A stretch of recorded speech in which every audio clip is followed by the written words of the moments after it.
নমস্কার, চ্যানেলে সকলকে স্বাগত। আজকে আপনাদের সাথে শেয়ার করব নিরামিষ দিনে খাওয়ার জন্য ছানা দিয়ে তৈরি একটি অত্যন্ত সুস্বাদু রেসিপি।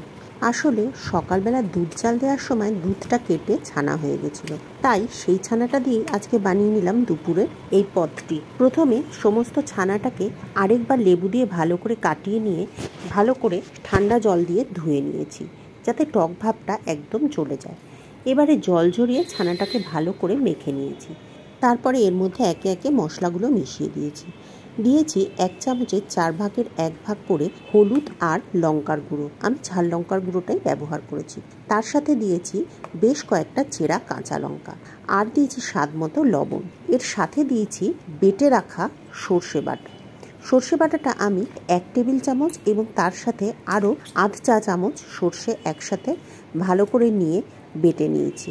এর মধ্যে দিয়েছি সর্ষের তেল। সর্ষের তেলটা একটু বেশি পরিমাণে দেবেন, আমি 2 টেবিল চামচ মতো দিয়েছি। এবারে সমস্ত কিছু ভালো করে একসাথে মেখে নিয়েছি। ও হ্যাঁ, আরেকটা জিনিস বলতে ভুলে গেছি, আমি সামান্য একটু কালো জিরেও দিয়েছিলাম। কালো জিরেটা আপনি তেল গরম করে তেলে ফোড়ন দিয়ে তারপর সেই তেলটাও এর মধ্যে দিতে পারেন, কোনো অসুবিধা নেই। আমি ওভাবে দিইনি, আমি এমনি ডাইরেক্ট কালো জিরেটাই দিয়েছি। সমস্ত কিছু দিয়ে ভালো করে মেখে মিনিট 15 রেখে দিয়েছি। মিনিট 15 পরে একটা টিফিন বক্সের মধ্যে সর্ষের তেল নিয়ে ভালো করে তেলটা মাখিয়ে নিয়েছি। এবারে এর মধ্যে মেখে রাখা ছানাটা দিয়ে এটাকে স্টিম করে নেব। আশা করি এতক্ষণে বুঝতে পেরেছেন যে আমি কি বানাচ্ছি। হ্যাঁ, ঠিকই ধরেছেন, বানাচ্ছি ছানা ভাপা। নিরামিষ দিনে খাওয়ার জন্য ভাতের পাতে এই গরম গরম ছানা ভাপা কিন্তু খুব ভালো লাগে। অবশ্যই একবার বাড়িতে ট্রাই করে দেখবেন। যতক্ষণ এইসব মাখামাখির কাজগুলো আমি করছিলাম, অপরদিকে আমি কিন্তু গ্যাসে এক প্রেশার কুকারে কিছুটা জল গরম করতে বসিয়ে দিয়েছি, কারণ এই ছানাটাকে স্টিম করতে হবে। সমস্ত ছানাটা টিফিন বক্সের মধ্যে দিয়ে এবারে ওপর থেকে ছানাটাকে একটু লেবেল করে দেব। রান্নাটি অতি সাধারণ, খুব সামান্য মশলাপাতি দিয়ে তৈরি হয়ে যায় আর খুব কম সময়ে রান্না হয়ে যায়। তাই জন্য এই রান্নাটা অবশ্যই একদিন বাড়িতে বানিয়ে খেয়ে দেখবেন আর কমেন্ট করে আপনাকে জানাবেন যে আপনার কেমন লেগেছে। যদি ভিডিওটা ভালো লাগে অবশ্যই একটা লাইক করবেন, আর যদি চ্যানেলে প্রথম হন তাহলে চ্যানেলটি সাবস্ক্রাইব করে পাশে থাকা বেল বাটনটি ক্লিক করে দেবেন, যাতে সমস্ত ভিডিও নোটিফিকেশন সবার আগে আপনার কাছে পৌঁছে যেতে পারে।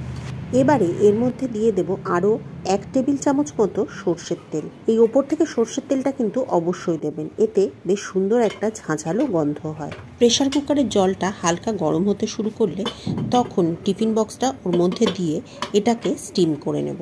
প্রেশার কুকারের মধ্যে টিফিন বক্সটা রাখার সময় একটু সাবধানে রাখবেন, যাতে হাতে ছ্যাঁকা না লাগে। 10 থেকে 15 মিনিট মতো ভাপিয়ে নেব। প্রেশার কুকারটা ঠান্ডা হয়ে গেলে খুব সাবধানে টিফিন বক্সটা বার করে নেব। তৈরি হয়ে গেল ছানা ভাপা। দেখুন দেখতে কতটা টেম্পটিং লাগছে। এবারে পরিবেশন করে নেব।